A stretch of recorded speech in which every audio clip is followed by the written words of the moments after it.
รถเมย์ถูกมาแล้วเมื่อไหร่ขอให้ปีก่อน โอเค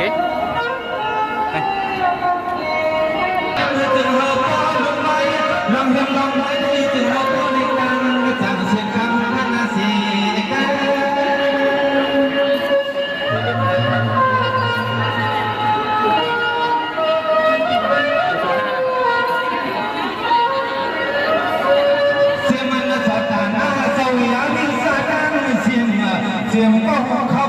ปันกันสวรรค์ไม่เขามาก็มาสาตาลีมาปันตะวันน้ำเสียงกระจายเสียงเจ้าเอาในมือหน้าเอาหลังเลี้ยงทักกันจึงเขาพอดูงานกันความน้ำนาย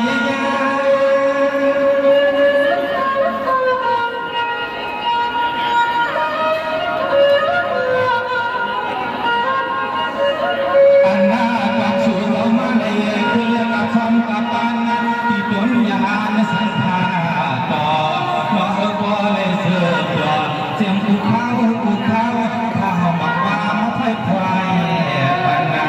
จากน้องก็ติดอยู่ได้เลยเจตนามีการมีขันและขัน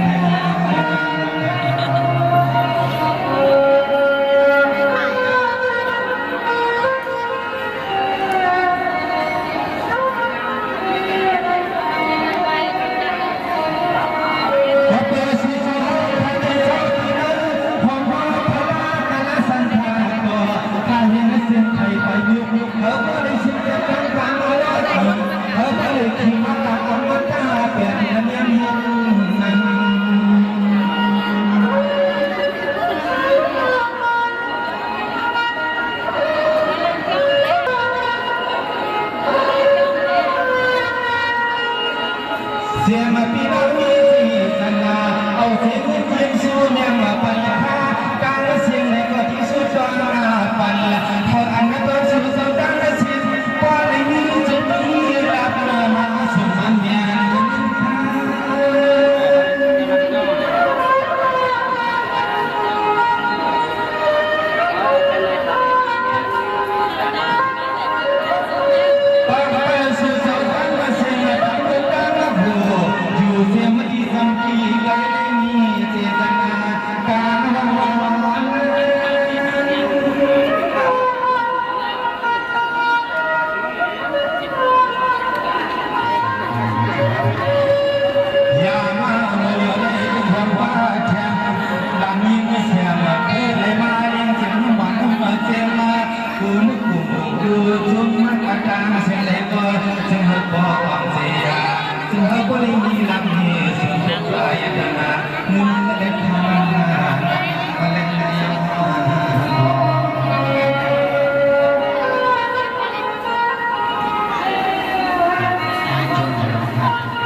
สว่างละต้นปลา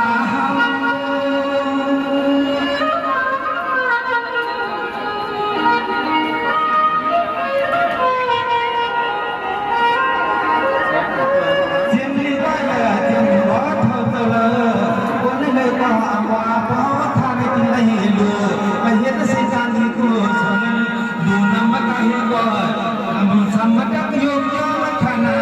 สุดท้ายว่าบนน้ำมาสังเขียนมาต้นสังเขียนไม่เขียนตอนหน้าต่างเ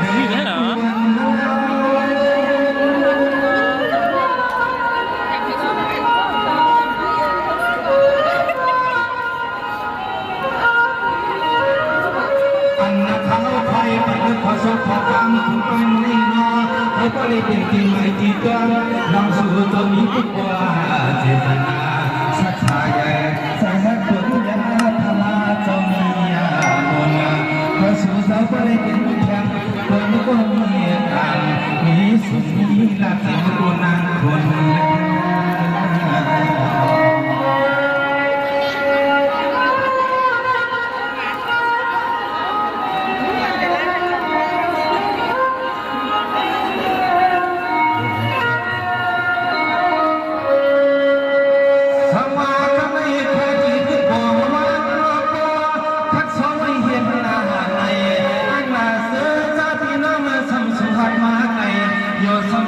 โลกยา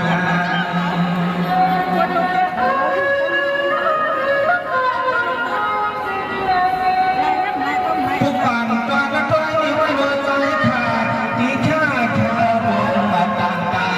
คิดไม่ลืมเสียมากกว่าลายมือยืนยืนทำไงเนี่ยนายชนะแล้วกลับมาโมก็ลูกกับก็ลากเอาก็เปิดมือที่มือทั้งในวันนี้มันไม่น่าเพื่อกำตาใจขาดบ่มีไหลยังนอกำเนี่ยปีข้าปวดจนทั้งพันความสิฝันกว่าแค่ที่นี่ในก็ใจเขาหืนไหวว่าขังซื่อสู่ที่สุนัขมาดังเสียงนี้น้ำใจน้ำมันพอใครมาแค่ชื่อก็ใจขาดที่ห้องมาพอยาบางใจขาดที่ทั้งเอาน้ำมาใส่น้ำมาคอมาความที่น่าปาไปกับมือหนังมือกับมือติ๊กผูกไปยังเก่ายังไม่ได้เก่าเอาผ่านมาส่งขนม